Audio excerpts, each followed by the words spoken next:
Inglaterra, la pequeña isla-nación que otrora fue dominada por conquistadores romanos, se alzó para convertirse en uno de los imperios más extensos y poderosos de la historia.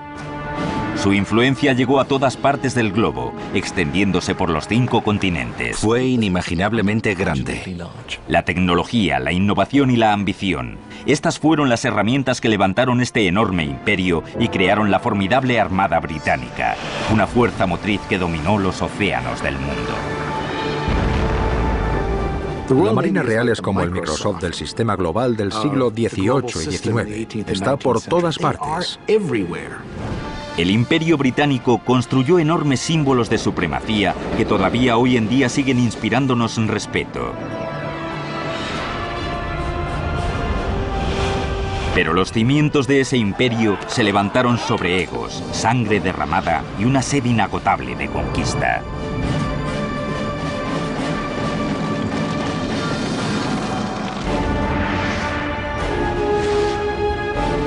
La construcción de un imperio. Gran Bretaña. Año 410 de nuestra era. El imperio más poderoso que el mundo ha conocido está siendo atacado. Desde los confines de las islas británicas, las otrora poderosas legiones romanas se baten en retirada hacia la costa.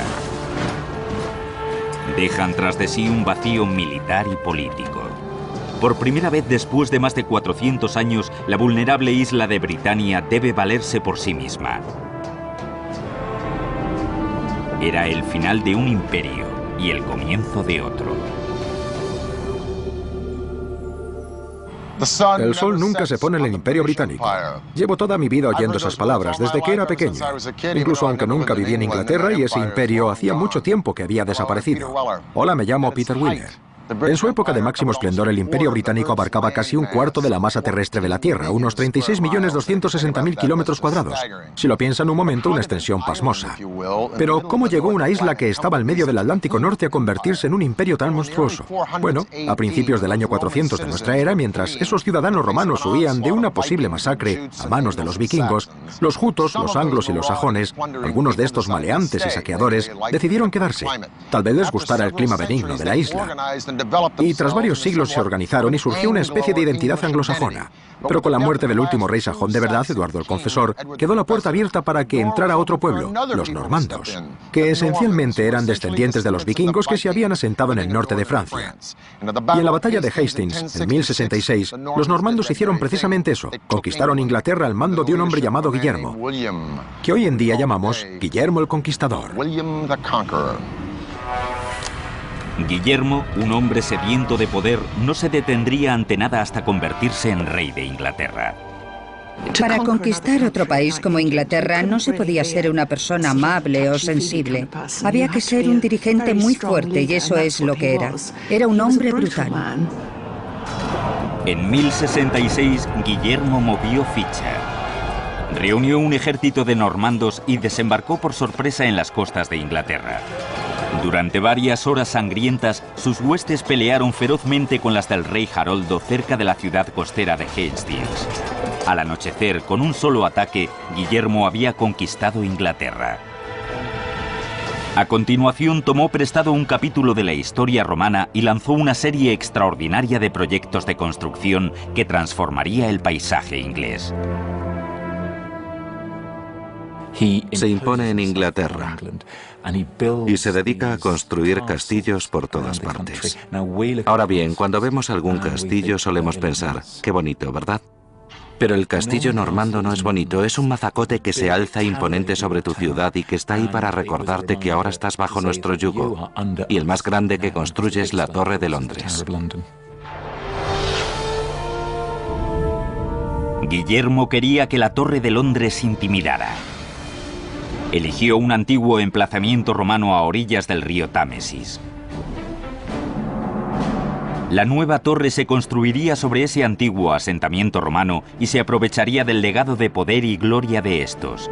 El complejo incluiría una muralla defensiva que rodeara una imponente torre de más de 27 metros de altura. Sería la fortaleza más grande de Inglaterra. Ciertamente se construyó para asustar a la gente, para decir, este país es mío, no pienso irme de aquí, me voy a quedar y que nadie piense que van a poder echarme. Por supuesto, a quienes les toca construir esto es a los lugareños, a los que obligaron y utilizaron como mano de obra esclava. En primer lugar, se construyó la barrera alrededor del complejo sobre los restos de la antigua muralla romana. En la cara norte y oeste, donde no había restos romanos, se cavaron zanjas y se levantó una empalizada de estacas de madera. Una vez hecho esto, se pasó a la construcción de la gigantesca torre. Durante 700 años, en Inglaterra se había construido fundamentalmente con madera. Ahora, Guillermo y los normandos volvían a traer a Inglaterra las maravillosas técnicas de ingeniería romanas. Como los romanos, Guillermo construiría su torre con piedra. No se fiaba de la calidad del material local, por lo que importó piedra caliza color crema de Francia. La estructura se soportaba a base de arcos románicos y bóvedas. En el interior de la majestuosa catedral de la torre se construyeron una serie de bóvedas de cañón cruzadas llamadas bóvedas de arista. Con este diseño se transmitía el peso a 4 pilares, lo que permitía abrir un gigantesco espacio para ventanas que iluminaran el imponente interior.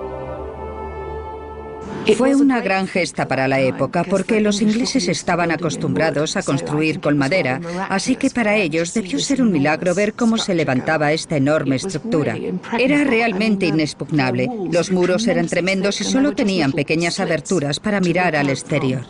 Este castillo de aspecto temible sirvió de residencia real, fortín, bastión y prisión.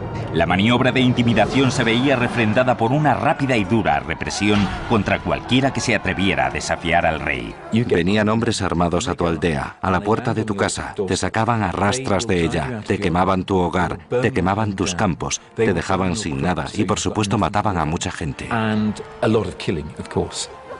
En 1087, cuando estaban a punto de terminar la torre, Guillermo murió, finalizando así 21 años de turbulento reinado. Su imponente fortaleza sería un recordatorio de su visión y tiranía para los siglos venideros. A Guillermo le sucedieron una serie de reyes normandos que continuaron las obras del complejo. Pero tendrían que pasar más de 400 años para que la torre entrara en su fase más sangrienta. El rey que protagonizó esta etapa no era normando, sino perteneciente a la familia inglesa de los Tudores. Se convertiría en uno de los gobernantes más brutales y rapaces de la historia de Inglaterra. Su nombre, Enrique VIII. Los apetitos de Enrique VIII eran legendarios. Le encantaban los placeres de la mesa, las mujeres, el poder y anhelaba más que nada en el mundo un hijo varón que algún día heredara la corona. La mejor manera de cumplir con tu deber y tu destino como rey es producir una línea segura de herederos masculinos. Y si nos fijamos en los cuadros de los hombres Tudor, siempre están de pie con las piernas separadas y las manos en las caderas y con esas enormes coquillas que no están ahí por casualidad, sino para decir, soy viril, fijaos en mí, puedo producir una familia. De manera que un hijo es un signo de virilidad. Cuando su primera mujer, Catalina de Aragón, no pudo darle un hijo, Enrique puso sus miras en una de las damas de honor de la reina, la atractiva Ana Bolena. Se enamora perdidamente y el deseo lo domina totalmente, y con razón, porque Ana Bolena era una dama muy sexy, y ella lo sabe. Solo hay un problema, ¿cómo deshacerse de la mujer? Aparte de asesinarla, claro está, y la respuesta es divorciarse de ella. Al negarse el Papa a concederle el divorcio, Enrique VIII montó en cólera. Si no podía controlar la religión de su país, simplemente la sustituiría por otra. Con una audacia sin límites cortó todos los lazos con Roma y se nombró a sí mismo jefe de la nueva Iglesia de Inglaterra. Ahora tenía absoluto control sobre su nación. Se divorció de Catalina y convirtió a Ana Bolena en su reina. Sin embargo, al no lograr darle un hijo varón, de pronto se encontró con una acusación de adulterio pendiente sobre ella. La acusación intenta hacer el mayor daño posible. No solo ha tenido un amante, sino que ha tenido y tiene montones de amantes. Se han organizado orgías en el palacio. Y Enrique elige creer todo esto. Enrique ordenó el arresto y confinamiento de la reina en la Torre de Londres. El edificio había sido ampliado y ahora ocupaba 7 hectáreas con una impenetrable fachada. La empalizada de madera había sido sustituida y ampliada con un grueso muro de piedra. Una serie de torres reforzaban su resistencia y estabilidad. Dentro de la muralla exterior se construyó una segunda muralla para reforzar la fortificación. Alrededor del perímetro de la muralla se excavó un foso que se llenó de agua. Con estas defensas añadidas, el complejo de la torre era virtualmente inconquistable. Bajo el implacable reinado de Enrique VIII, la fortaleza se convirtió en el escenario de una orgía de violencia, una notoria prisión, una mazmorra y un cadalso para muchos enemigos. Y aquí era donde Ana Bolena esperaba su destino, morir decapitada. Decapitar a una persona con un hacha era una forma bastante horrible de morir, porque no era raro que el hacha no hiciera su trabajo de un solo golpe. Lo que el rey hace con Ana Bolena es decirle, para ti, cariño, lo mejor. Y en lugar de decapitarla con un hacha, ordena que se la ejecute con una espada. El 19 de mayo de 1536, Ana Bolena fue conducida a un patio privado del complejo de la torre. Con un rápido golpe, los problemas de Enrique se resolvían. Pero el anhelo por ese hijo varón era solo una parte de una misión más ambiciosa. Desde el comienzo de su reinado, Enrique VIII codiciaba un sueño de gloria suprema: transformar Inglaterra en un imperio. La idea de un reino que se extendiera por toda Europa y más allá siempre estuvo en la mente de Enrique VIII. Su verdadera visión, su sueño, su verdadero apetito era dominar y crear un imperio. Pero en el camino hacia el imperio, Enrique VIII iba a chocar de frente con Francia y España, las dos superpotencias reinantes en Europa. Su plan de ataque consistiría en llenar los mares con armas flotantes de destrucción masiva.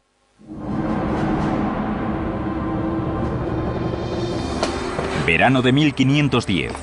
Un ejército de braceros peinan los bosques ingleses reuniendo material para una colosal empresa en la marcha de Inglaterra hacia el imperio. Antes de que Enrique VIII pudiera conquistar la tierra, necesitaba hacerse dueño de los mares. Para ello se dispuso a transformar radicalmente los métodos bélicos, convirtiendo sus barcos en armas mortíferas. Es el primero en introducir armas pesadas en los barcos, en utilizar este tipo de armamento de asedio, de cañones destrozabarcos, algunos de ellos, que pesaban casi 1 tonelada, machacaban al enemigo hasta rendirlo. Estos cañones inmensos necesitaban naves inmensas. Enrique ordenó a sus ingenieros navales construir una nueva e imponente flota. Su eje, su buque insignia, fue uno de los primeros barcos de guerra. Era el Mary Rose. El Mary Rose representa la mentalidad de los estrategas navales de esa época. Montar a bordo cuantos más cañones mejor, apuntando en todas las direcciones posibles. Y eso es lo que el Mary Rose era, una plataforma de cañones. El Mary Rose presentaba una mejora pionera en el diseño de barcos de guerra: las troneras. La nave tenía agujeros o portañolas con sus cierres todo a lo largo de los costados. Por estas portañolas, los cañones disparaban el fuego de andanada. Los ingenieros navales ahora podían diseñar cubiertas enteramente pensadas para montar un arsenal. El armamento extra convirtió al Mary Rose en una máquina de matar. Fue toda una revolución en cuanto al diseño naval se refiere, y el Mary Rose fue una especie de pionero en esto. Hacia mediados del siglo XVI, Inglaterra marchaba a todo gas hacia la consecución de la supremacía naval. Pero Enrique VIII no tardó en toparse con un problema. El alto coste de armar sus barcos con cañones de bronce estaba agotando rápidamente las arcas del tesoro. Tenía que encontrar otro medio de producir esa artillería pesada que sus ejércitos y su marina necesitaban para ser más eficaces en el combate, pero a un coste más bajo. Y los cañones de hierro fundido eran la solución perfecta. Los cañones de hierro fundido costaban 5 veces menos que los de bronce. Pero hasta entonces no se había conseguido fabricar un cañón de hierro fundido que funcionara. Aunque Enrique sabía cómo lograrlo. recurrió a Weald, la famosa región siderúrgica de Inglaterra, y dio una orden a sus ingenieros. La dificultad de fabricar una pieza de hierro fundido del tamaño de un cañón era el hecho de que, para empezar, el hierro tenía que fundirse a una temperatura mucho más alta. Solo había una manera de conseguir temperaturas lo suficientemente altas, empleando una maravilla de la ingeniería de la época, los altos hornos. En este tipo de horno, el coke y el mineral de hierro se cargaban por la parte superior de la cuba de piedra de 6 metros de alto. Una rueda hidráulica accionaba un fuelle gigante que inyectaba aire al fuego, alimentándolo hasta que alcanzara la increíble temperatura de 2200 grados, suficiente para fundir el hierro. Después, el arrabio o hierro fundido salía por una piquera situada en la base del horno, pasaba por un caño hasta colectarse en un molde enterrado con forma de cañón. Era una labor gigantesca en la que había mucha presión. Hacían falta carboneros que produjeran el carbón vegetal para el horno. Se necesitaban mineros que extrajeran el mineral de las minas. Obreros que trajeran el mineral y el coque al horno. En los siglos venideros, los cañones de Weald serían la envidia y el terror de todos los dirigentes europeos. La transformación fue tremenda. Le confirió a Inglaterra un poder y una ventaja tecnológica que ninguna otra potencia europea podía emular. En tan solo 30 años, Enrique VIII había convertido a su marina en la fuerza motriz de su reino, pero no viviría para haber logrado su gran sueño de conquista europea. Enormemente obeso, sus excesivos apetitos acabaron por traicionarle. Murió en enero de 1547 y dejó un legado de violencia e innovación que ha sobrevivido al paso del tiempo. Durante su reinado quedó sembrada la semilla que finalmente germinaría, dando origen a un imperio poderosísimo. Con la creación de una marina, con la creación del concepto de nación, Enrique VIII sentó muy bien las bases para formar un imperio, una presencia imperial en el mundo. Apoyándose en su creciente poderío naval, el Imperio de Inglaterra se expandió durante los 150 años siguientes por medio de la colonización y la conquista. Hacia mediados del siglo XVIII, Gran Bretaña controlaba territorios en la India, África, las Indias Occidentales y la mayor parte de Norteamérica.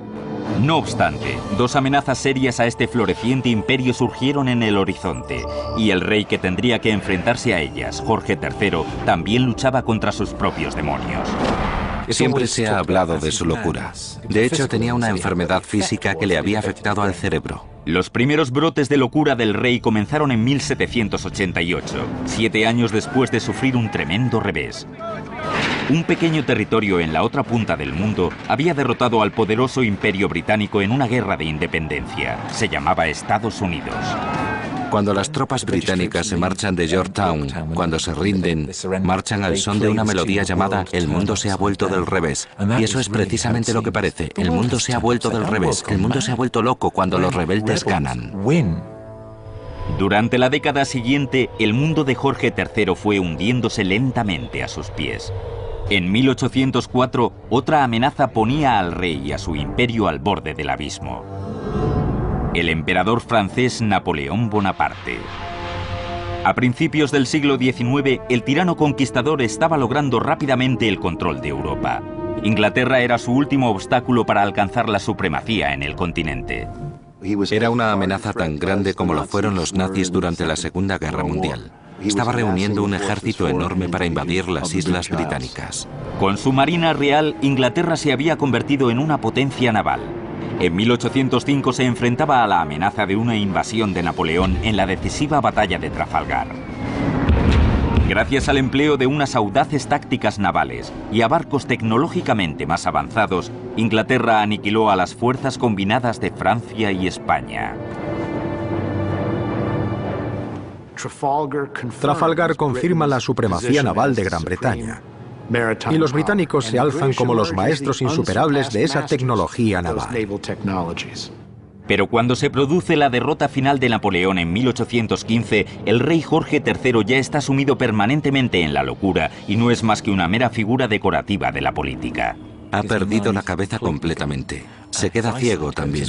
Deambula por los pasillos del castillo de Windsor. Lo tienen que alimentar como a un bebé. Va desaliñado. No sabe en el día que vive. Muy triste realmente. Para entonces, Inglaterra estaba cerca de ser una superpotencia basada en la supremacía de su ingeniería naval. Sin embargo, sería gracias a la superioridad técnica en otro campo lo que catapultaría definitivamente al Imperio Británico al dominio global. El siglo XIX marca el comienzo de un periodo de avances inéditos de la ingeniería desde los tiempos de los romanos. En el siglo XIX, Gran Bretaña se ha convertido en un titán industrial rebosante de riqueza. Su monumental éxito se debió a un periodo de asombrosos inventos técnicos que primero se exportaron por todo el imperio y que luego se impusieron en todo el mundo. Es difícil pensar en otro periodo de la historia en el que haya habido tanta creatividad en lo que a tecnología se refiere, tantas ganas de experimentar con las posibilidades de las máquinas, de la ingeniería, de la arquitectura. En el pasado, los imperios se habían construido a mano. Ahora los británicos dominarían su territorio con las máquinas. Las innovaciones de la ingeniería como el hierro fundido y la conversión del barco de guerra en una sola entidad balística y ofensiva con cañones transformó la armada inglesa que, a su vez, transformó a Inglaterra en un imperio. Y ese imperio militar y comercial que se extendía desde Europa a Asia, desde las Américas hasta África, dominó los mares. Pero, ¿qué pasaba en tierra? ¿Por qué a principios de 1800 la producción en Gran Bretaña se había disparado, pero el país no disponía de los medios terrestres para distribuir los productos? Pues bien, en 1782 un hombre llamado James Watt perfeccionó un motor que funcionaba con vapor. Pero hubo de pasar 40 años para que un tal George Stephenson y su hijo Robert cogieran ese motor y con una caja de fuego, una caldera, un pistón y un extraordinario invento llamado chimenea, produjeran una locomotora llamada Rocket que se desplazaba sobre unos raíles a la fastuosa velocidad de 46 km/h. El ferrocarril revolucionó el transporte comercial terrestre.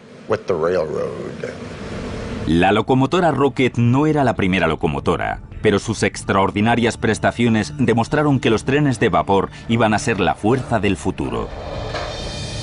La clave de su velocidad estaba en su motor.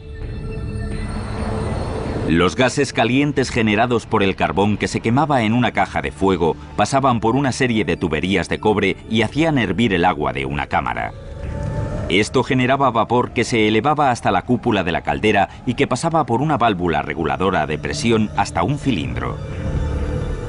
La enorme presión del vapor accionaba una biela que movía las ruedas de la locomotora, propulsando la máquina hacia adelante. Al eliminar el vapor de escape por una chimenea en lugar de hacerlo por un cilindro, podía entrar aire fresco a la caja de fuego y avivar la combustión. Este avance permitía que la locomotora alcanzara velocidades asombrosas.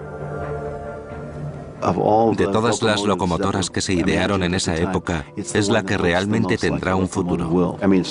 Es cierto que pasará por mejoras de todo tipo, pero es la base para las locomotoras del siglo siguiente.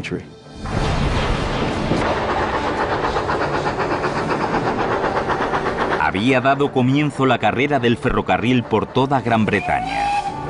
Y en 1833, un brillante y desenvuelto ingeniero se hizo famoso al entrar en el juego ferroviario. Se llamaba Isambard Kingdom Brunel. Brunel era todo un personaje, vestía impecablemente, tenía una mujer guapísima, era una celebridad y sabía explotar eso en su ventaja. También era un obseso del trabajo y no sabía delegar en nadie. Brunel tenía una visión audaz para su ferrocarril. Sería el proyecto más ambicioso de la historia. Una red ferroviaria gigantesca que conectara a toda Inglaterra. Lo llamaría Great Western Railway. Y estaba decidido a que fuera la red de trenes más rápida del mundo. Las vías tenían que estar colocadas donde apenas hubiera pendiente, para que los trenes pudieran correr mucho más. La velocidad implicaba que habría que atravesar las montañas en lugar de pasar por encima de ellas, lo cual llevó a otra maravilla de la ingeniería, el túnel de Box Hill. Fue necesario esencialmente perforar la roca. La longitud del túnel era algo así como de medio kilómetro, lo cual es realmente asombroso para la época. Es un túnel realmente importante, incluso desde el punto de vista actual. Brunel reunió centenares de peones irlandeses para excavar el túnel. Primero se perforaron una serie de pozos desde lo alto de la colina utilizando dinamita para volar la roca. Una vez hechos los pozos, bajaban los peones en cestas y excavaban a mano utilizando herramientas rudimentarias. Con caballos y poleas se subía el material extraído hasta el exterior. Fue un proceso lento, penoso y a veces bastante peligroso. Y por supuesto hubo muertos en la construcción del túnel de Box Hill. Había mucho polvo, mucha suciedad. Y por supuesto cuando se producían las explosiones estaba el riesgo del material despedido. Después de 4 años de obras en las que perecieron más de 100 personas, el túnel de Box Hill estaba concluido. En 1841 por fin se inauguraba la Great Western Railway. En la actualidad, los trenes siguen pasando por el túnel de Box Hill.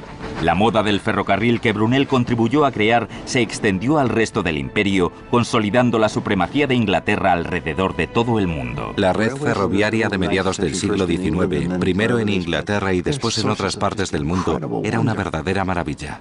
Los trenes eran grandes, ruidosos, sucios, pura fuerza, y representan la velocidad, representan la conquista del espacio y del tiempo y son literalmente prodigios de la ingeniería. Gracias al arrollador éxito del ferrocarril, Gran Bretaña se situaba a décadas de distancia del resto del mundo en cuanto a tecnología e ingeniería moderna. El imperio se aproximaba rápidamente a su máximo esplendor. Pero un increíble revés, asestado a su centro neurálgico, iba a conmocionar a Gran Bretaña hasta la médula.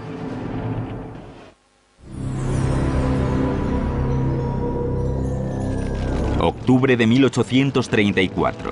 En medio de la noche londinense, un violento incendio se propaga hasta alcanzar el mismísimo corazón del Imperio Británico, el Palacio de Westminster. Durante siglos, este complejo de edificios había sido el centro de mando del poder británico y un imponente símbolo de su fortaleza. Mientras las llamas convertían al palacio en un infierno, miles de personas miraban angustiadas y horrorizadas, preguntándose qué iba a ser ahora de su poderoso gobierno. El incendio de 1834 asestó un duro golpe al centro neurálgico de la política del Imperio Británico. El Palacio de Westminster siempre había logrado mantenerse en pie a pesar de los pesares, desde finales del siglo XI, durante el reinado de Guillermo el Conquistador. Y ahora, viendo las ruinas, muchos británicos se preguntaban si el Parlamento volvería a reunirse de nuevo en este lugar, si el Parlamento volvería a reunirse y votar en estos magníficos edificios que habían visto nacer los procesos políticos modernos. Pues bien, se nombró una comisión real para discutir precisamente esto y la comisión real decidió que sí, que el Parlamento sería reconstruido en el mismo lugar. Pero ahora surgía una cuestión algo más peliaguda. ¿Qué aspecto deberían tener los nuevos edificios? ¿Estilo neogótico francés, italiano o inglés? ¿Deberían ser de estilo perpendicular isabelino Tudor o renacentista inglés? Se produjo una especie de guerra civil que duró 2 años hasta que en 1836 la comisión real eligió de entre más de 97 propuestas el plan de un hombre llamado Charles Barry, un admirador del Renacimiento italiano. Pero Barry combinó esos elementos con el neogótico y nos dio esto, el Parlamento tal y como hoy lo conocemos. Un batiburrillo de estilos, pero aún con todo un batiburrillo magnífico. Partiendo de las ruinas del viejo Parlamento, los arquitectos británicos diseñaron un edificio gubernamental de proporciones increíbles. 2 veces más grande que el Capitolio estadounidense. El palacio, para el que se eligió un tipo de piedra caliza de color arena llamada Anston, ocuparía una extensión de 3,2 hectáreas de terreno y contaría con altísimas torres de hasta 100 metros de altura. Se decidió que una de esas gigantescas estructuras fuera la torre para un gran reloj, el que hoy conocemos como Big Ben. En el siglo XIX ya es posible medir el tiempo de una manera más exacta, y el tiempo es importante, el tiempo es oro. Y en el siglo XIX surge una especie de obsesión por la puntualidad. Así que si se va a construir el último grito en edificios, sí, una torre con un reloj es lo suyo. Cuando el astrónomo real George Airy anunció sus especificaciones para el reloj, todo el mundo se quedó pasmado. Sería el reloj más grande y más ambicioso que el mundo había visto. Pues bien, Airy quería un reloj de una gran excelencia. Por ejemplo, una de las cosas que exigía era que no se retrasara más de un segundo cada 24 horas. Y además que los informes de su exactitud fueran telegrafiados río abajo al observatorio de Greenwich 2 veces al día. Ahora bien, esto no era la era de la información del siglo XXI. Y para un relojero digital no sería para tanto. Pero que un relojero del siglo XIX fabricara un reloj tan grande para una torre gigantesca, con un mecanismo pesadísimo para dar la hora, con unas manecillas de ese calibre, con esa precisión y esa exactitud, un reloj que iba a estar expuesto a la lluvia, al viento, a los elementos, segundo tras segundo, hora tras hora, semana tras semana, año tras año, era absolutamente inimaginable. Esto sí que era pedir la luna. Así que el Parlamento, con razón, le pidió a Airy si podía idear un plan que fuera un poquito más razonable y menos caro.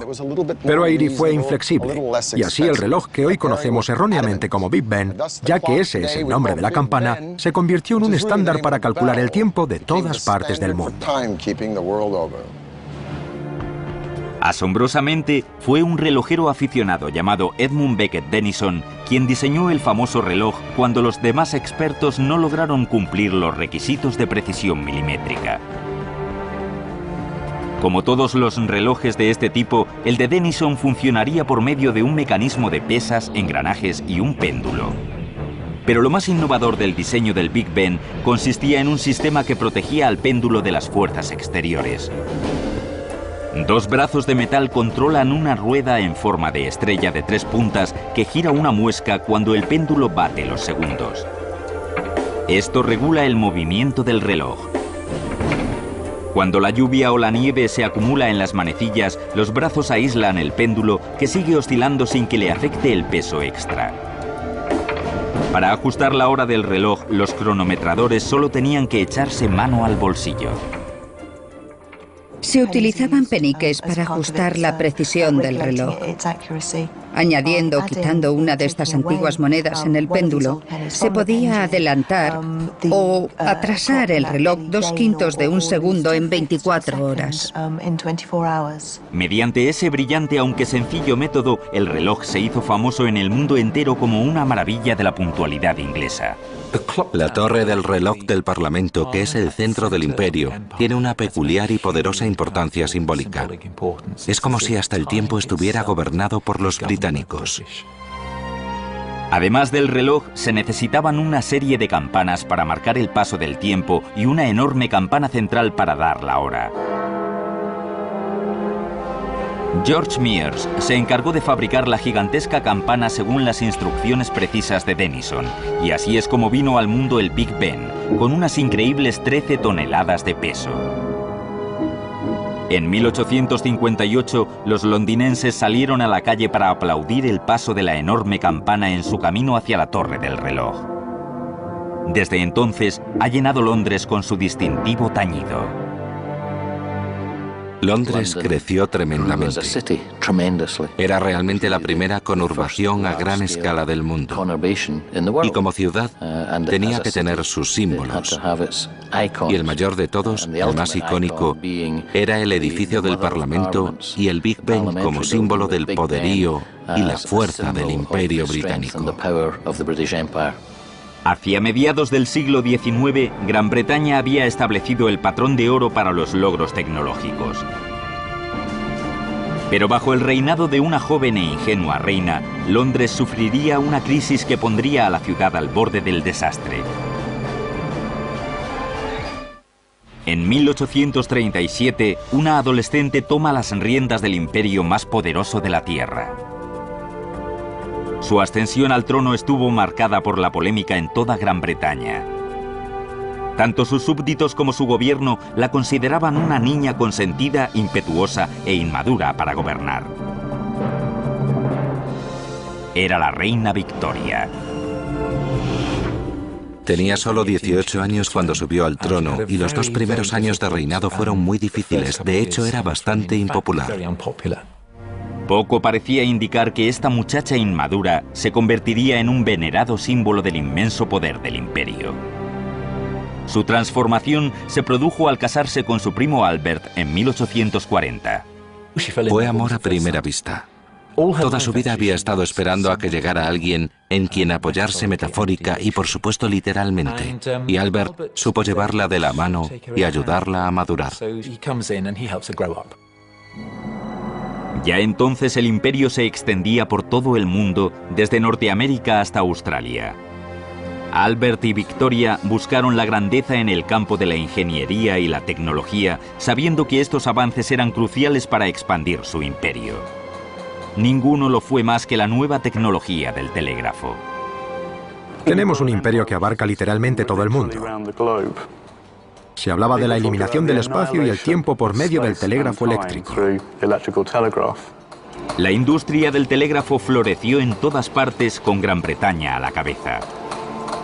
Durante la mitad del siglo XIX se tendieron más de 155.200 kilómetros de cables de acero de telégrafo. Ahora era posible enviar un mensaje desde Gran Bretaña a la India en cuestión de horas. Se había construido la primera autopista de la información del mundo, y con ella el imperio podría consolidar su poder de manera más eficaz que antes. Era una empresa gigantesca, sin duda. Algo simplemente inconcebible antes de que se hiciera. Los avances de la ingeniería no solo unificaron el imperio, también desencadenaron una bonanza industrial sin precedentes. La gente del campo acudía en masa a los centros urbanos para aprovecharse de las ofertas laborales. Y mientras la productividad se disparaba, también lo hacía la población de su centro neurálgico, Londres. Al principio del siglo XIX, la población se situaba en 1 millón de personas, mientras que hacia la década de 1850 ya era de 2 millones y Londres no estaba diseñada para esto. La gente vivía hacinada, realmente parecía un gallinero. Londres bullía de gente. Ante la superpoblación y el hacinamiento, los problemas de saneamiento se propagaron como el fuego. La basura acababa en las alcantarillas, que eran solo canales para la lluvia, y las aguas fecales sin tratar vertían directamente en el Támesis. La situación era propicia para el desastre. Cabría pensar que el Támesis, siendo un gran río, era una manera estupenda de eliminar la basura de Londres. Pero desgraciadamente el río también abastecía la ciudad de agua. Los 2 millones de personas que arrojaban al río su basura eran las personas que luego se bebían ese agua. 1848. Se produce la catástrofe. Una epidemia de cólera barre la congestionada ciudad, matando a más de 14.000 personas. 3 años después se produce otro brote epidémico con el resultado de otras 10.000 víctimas más. Los cementerios se llenaron de cadáveres. La ciudad más avanzada del mundo se enfrentaba a una situación que no se conocía desde la epidemia de peste de la Edad Media. En cuestión de 30 años, habían muerto más de 30.000 londinenses a causa del cólera, porque la enfermedad se transmitía por el suministro de agua contaminada. Era abrumador. Había que hacer algo. Inglaterra recurrió a un ingeniero llamado Joseph Bazalgette. Su solución iba a revolucionar la planificación urbanística. Bazalgette y 1.000 obreros construirían el sistema de alcantarillado más moderno hasta la fecha. El innovador plan de este ingeniero consistía en instalar unas cloacas gigantes a ambos lados del Támesis que corrieran en paralelo con el río. En estas 2 alcantarillas verterían sus aguas residuales más de 2.080 kilómetros de alcantarillado existente, desviando y alejando los residuos del río. La genialidad del sistema estriba en que se utilizó la gravedad siempre que fue posible para mover las aguas negras fuera de Londres, es decir, las alcantarillas se construyeron en pendiente. Allí donde la gravedad no era suficiente para llevarse el agua, Bazalgette construyó estaciones de bombeo. Enormes motores de vapor elevaban las aguas residuales hasta que la gravedad pudiera imponerse de nuevo. Las alcantarillas conducían los residuos hasta 2 puntos de vertido donde se colectaban hasta que la marea alta pudiera disponer de ellos de manera natural. El sistema de alcantarillado realmente fue una de las maravillas del siglo XIX. Se emplearon 300 millones de ladrillos. Se removieron cantidades ingentes de tierra. Fue una tarea colosal, brillante y asombrosa. Esta extraordinaria hazaña de la ingeniería transformó Londres en la primera relumbrante metrópolis moderna. Las ciudades de toda Europa estudiaron sus diseños llenas de admiración. Pero la epidemia no sería la última crisis del reino de Victoria. Si leen Tiempos difíciles de Oliver Twist o David Copperfield o cualquiera de las obras geniales de Charles Dickens, se harán una idea de la increíble superpoblación de Londres en el siglo XIX. Y algunas de las secuelas de este horror fue el demencial volumen de tráfico que soportaba la ciudad, el caos de los peatones, los caballos, los coches, los carros que transportaban de todo, desde heno hasta materiales pesados. El tráfico del sur solamente atascaba el puente de Londres de tal manera que la ciudad se estaba asfixiando en su propia prosperidad. Londres necesitaba otro puente, pero un puente tradicional impediría el acceso al puerto de los grandes barcos mercantes que subían por el río. No, lo que Londres necesitaba era un puente levadizo como ese de ahí.